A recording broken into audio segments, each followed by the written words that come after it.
पूरी विधानसभा क्षेत्र लिए चलते हैं। सीएम योगी जनसभा को संबोधित कर रहे हैं। शरण जी,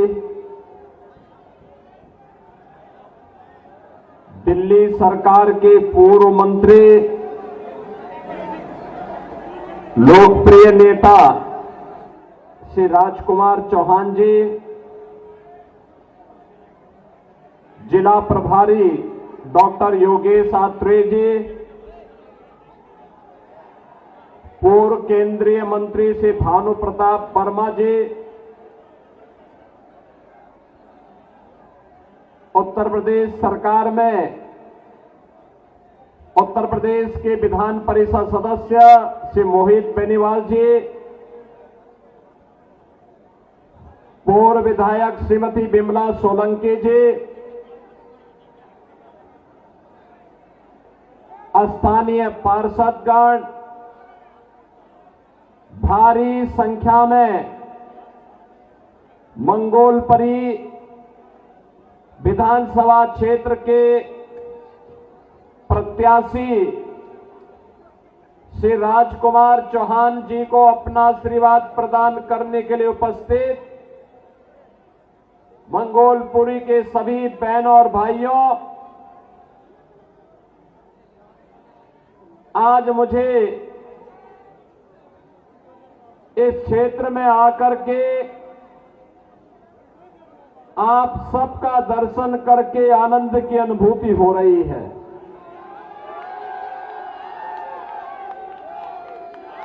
मुझे आनंद इस बात का भी है, मैं कल रात्रि को ही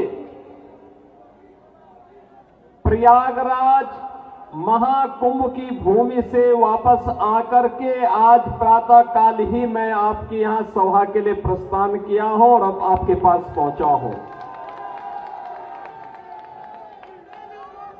इस सदी का सबसे बड़ा महाकुंभ प्रयागराज में गंगा, यमुना और मां सरस्वती की पावन त्रिवेणी में,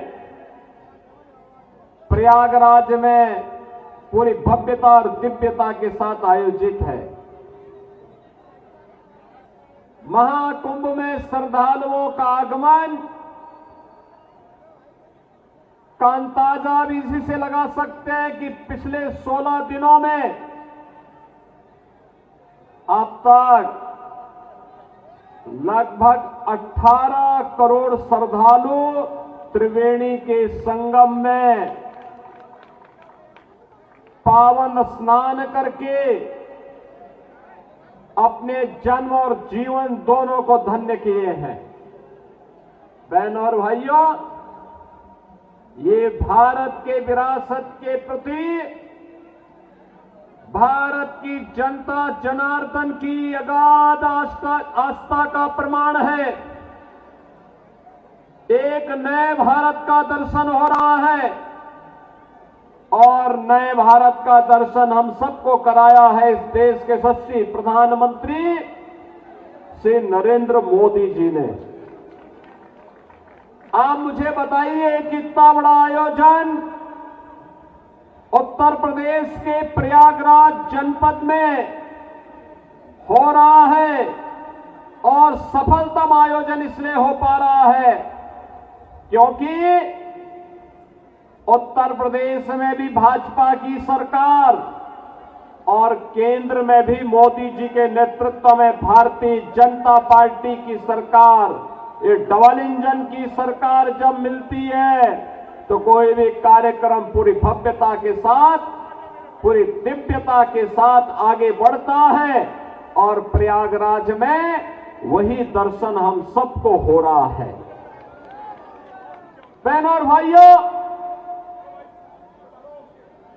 2025 का जनवरी माह भव्य और दिव्य महाकुंभ के लिए और 2024 का जनवरी माह एक भव्य और नव्य अयोध्या के लिए जानी जाती है।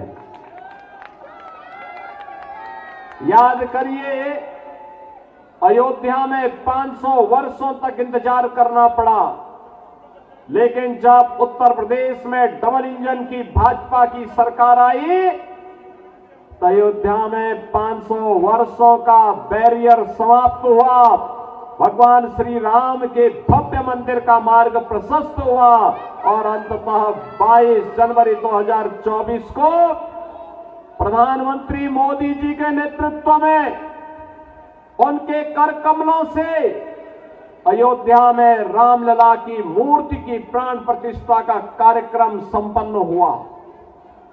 बहनों और भाइयों, ये नया भारत है। नया भारत पूरी मजबूती के साथ, बिना रुके, बिना टिके, बिना थके अपनी विकास की यात्रा को अभी आगे बढ़ा रहा है, विरासत को भी सम्मान दे रहा है, देश की सीमाओं को भी सुरक्षित कर रहा है, आंतरिक सुरक्षा की स्थिति को सुदृढ़ कर रहा है। बिना भेदभाव के योजनाओं का लाभ गांव, गरीब, किसान, नौजवान, महिलाएं, समाज के प्रत्येक तबके को दे रहा है। ये नए भारत पर हम सब भारतवासियों को गौरव की अनुभूति होती है कि हमारा देश भी दुनिया में विकसित भारत बनने की ओर अग्रसर हो रहा है।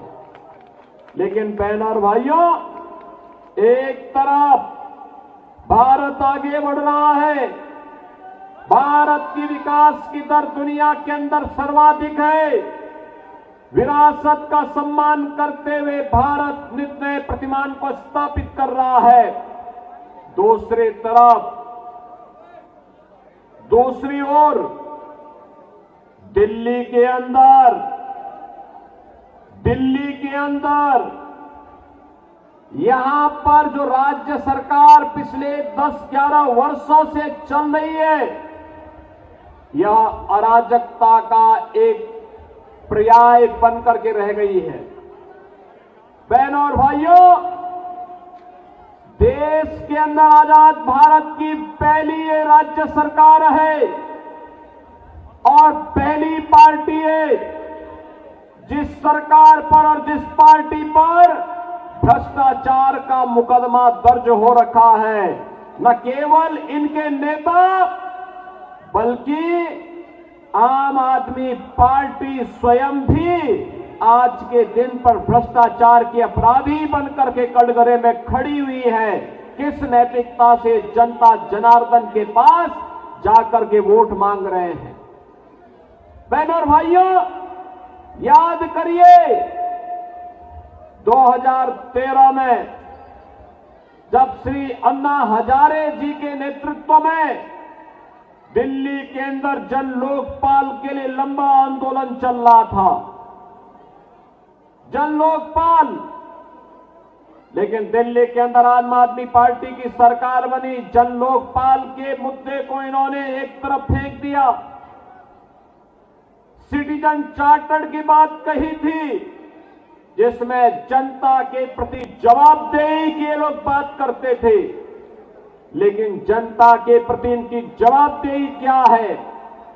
दिल्ली के अंदर अभी मैं आ रहा था, जब मुझे मंगोलपुरी की सभा में भाग लेने के लिए आना था, गाजियाबाद से मैं बाई रोड आपके पास आया हूं। सड़कें कितनी खराब है अंदाजा लगाना स्वयं कठिन है। आप स्वयं इसका अंदाजा लगा सकते हैं क्योंकि रोज भुक्तभोगी होते हैं, रोज गिरते हैं, रोज ठोकरें खाते हैं। अंदाजा लगा सकते हैं क्या ये दिल्ली के अंदर की सड़कें होनी चाहिए थी? क्या सीवर सड़कों पे बह रहा है? पेयजल के लिए आपको टैंकर का सहारा लेना पड़ता है और टैंकर भी प्रतिदिन नहीं आता है, कहीं सप्ताह में 1 दिन आता है, कहीं 2 दिन आता है।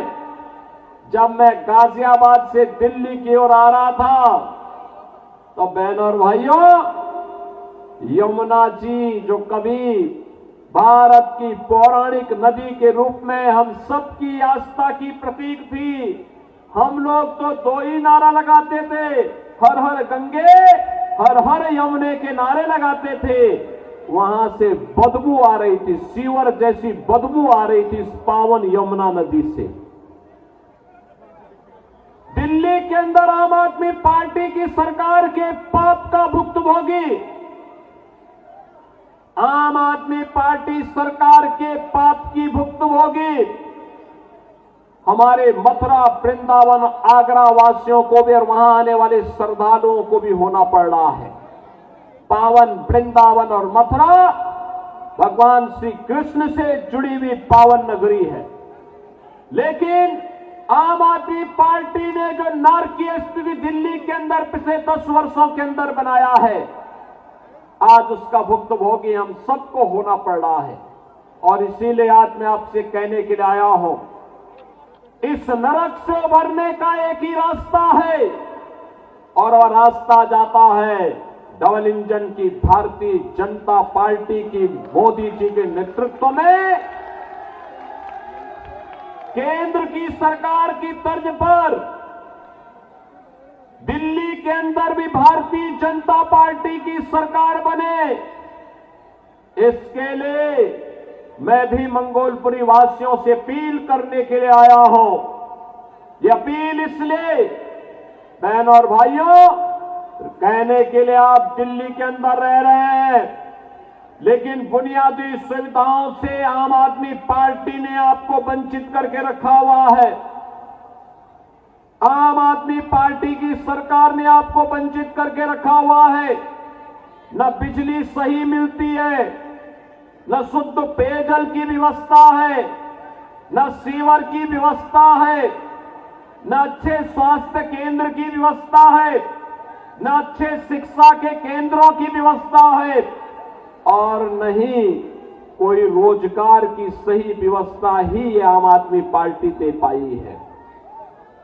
इसने तो बंदर बांट करके रखा हुआ है, हर एक कार्य में डकैती पड़ती है। मैं एक उदाहरण आपको देना चाहता हूं।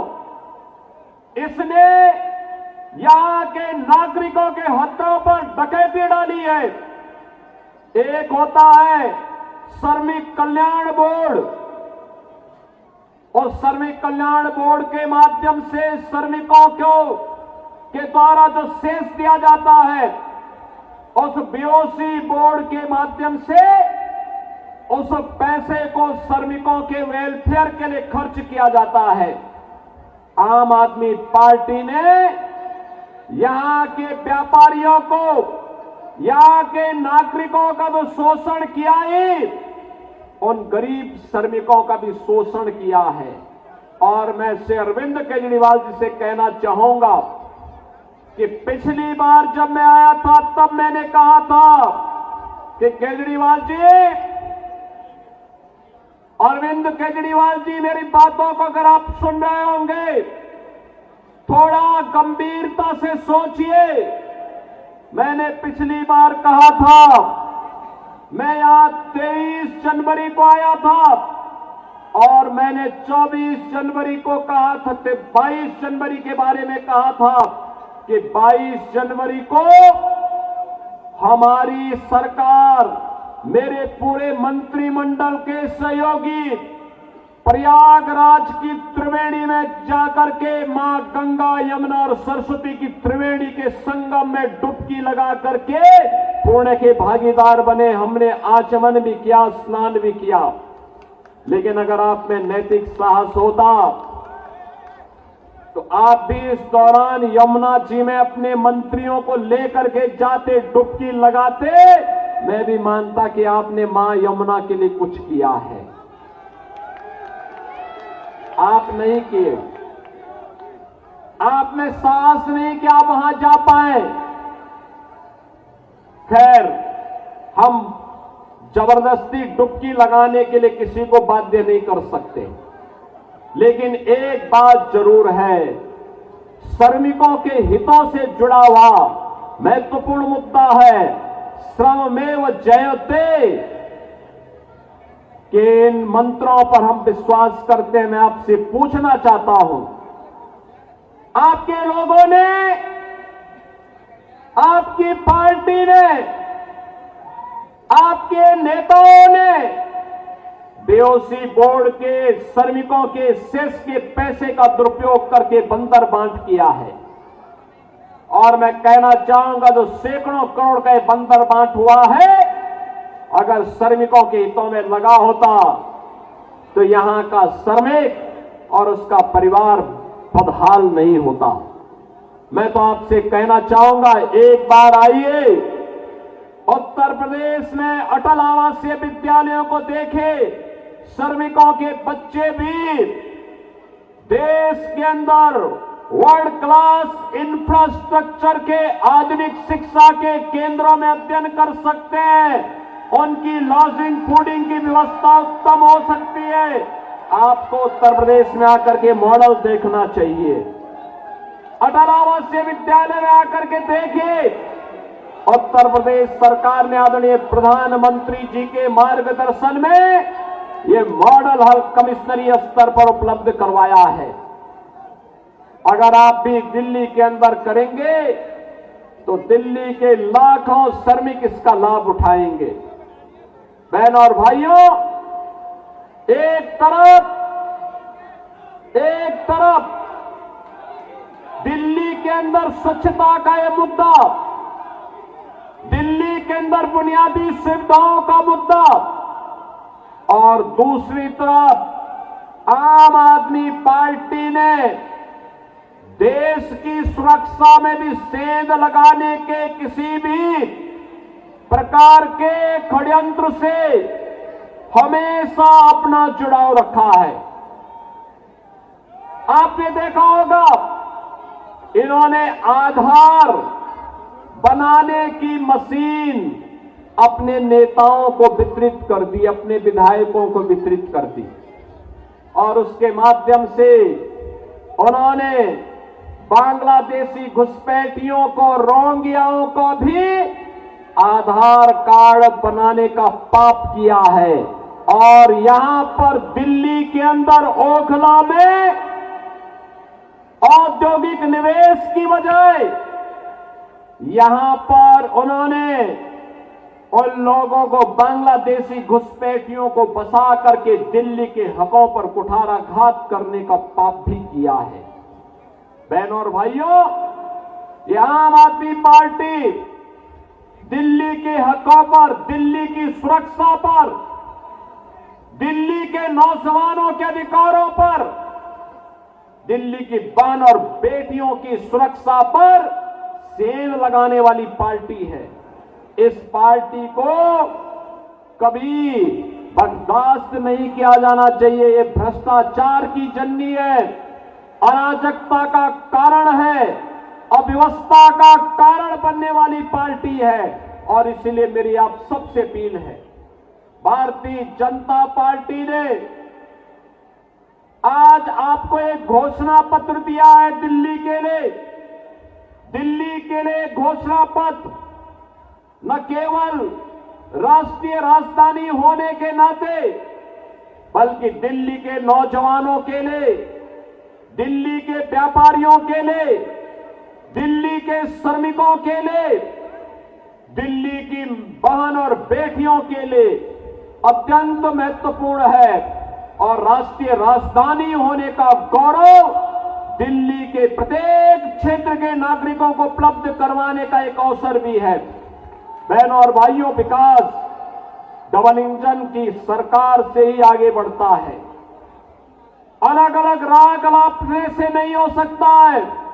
आज आप प्रयागराज में जो भव्य और दिव्य कुंभ देख रहे हैं, इसलिए क्योंकि डबल इंजन की सरकार है। आज आप अयोध्या में एक नई अयोध्या के दर्शन कर रहे हैं, दिव्य और नव्य अयोध्या के दर्शन कर रहे हैं, इसलिए क्योंकि डबल इंजन की सरकार है।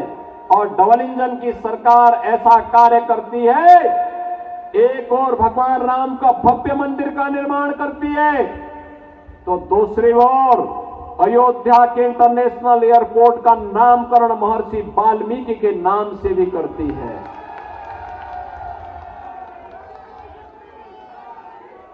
सदगुरु रविदास के जन्मभूमि क्षीर गोवर्धन जो वाराणसी में है, उस पवित्र स्थल का पुनरुद्धार और सुंदरीकरण के उसको भव्य स्वरूप प्रदान करती है। निषाद राज का पावन श्रृंगवेरपुर में भगवान राम और निषाद राज की 56 फुट ऊंची प्रतिमा को एक भव्य कॉरिडोर के माध्यम से जनता जनार्दन के लिए उपलब्ध करवाने का कार्य करती है। बहनों और भाइयों, ये डबल इंजन सरकार के कारण ही है। ये डबल इंजन सरकार का ही परिणाम उत्तर प्रदेश के अंदर है कि उत्तर प्रदेश आज एक्सप्रेसवे में नंबर 1 है, रेलवे के नेटवर्क में नंबर 1 है, सबसे अधिक मेट्रो का संचालन करने वाले सिटी उत्तर प्रदेश के अंदर है, सबसे अधिक हाईवे का नेटवर्क और सबसे अधिक रेलवे का नेटवर्क भी आज उत्तर प्रदेश के पास है, क्योंकि उत्तर प्रदेश में डबल इंजन की भाजपा की सरकार है। और डबल इंजन की इसी सरकार को आगे बढ़ाने के लिए आज दिल्ली वासियों से मैं अपील करने के लिए आया हूं।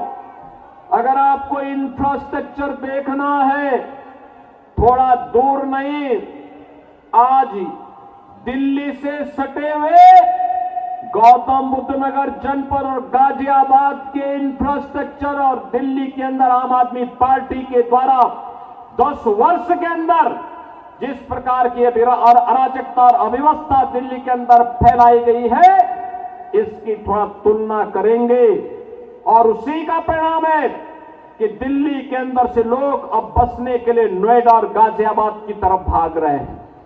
बहनों और भाइयों, मैं आप सबसे अपील करूंगा, ये चुनाव में तमाम प्रकार के झूठे नारे देंगे, झूठे वायदे करेंगे। आम आदमी पार्टी के झूठे नारों और वायदों में जाने की आवश्यकता नहीं।